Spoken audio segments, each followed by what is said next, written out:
જોવા આવ્યા છીએ જો આ શું છે પોપૈયા છે ને પછી જો એમાં બે કલરના પોપૈયા છે લીલું છે અને પીળું છે બરાબર તો લીલું છે ને ઈ કાચું પોપૈયું છે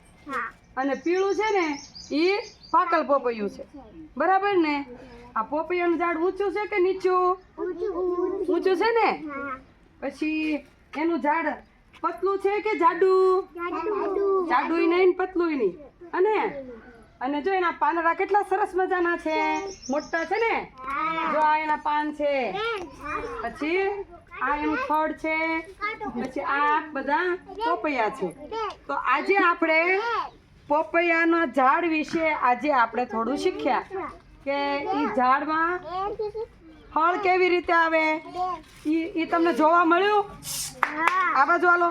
જોઉં તો અહીંયા હાલો આ પોપૈયા કેટલા છે ગણો તો એક ગણો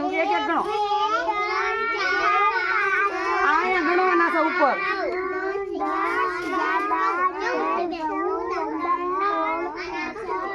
હાલો તો પ્રિયલ અહીંયા તો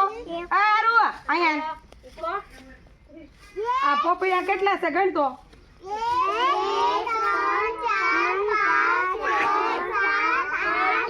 ઘણા પોપૈયા છે જો તો પોપૈયાના ઝાડમાં પોપૈયા કેવી રીતે આવે એ તમને જોયું ને તમે હે સરસ લ્યો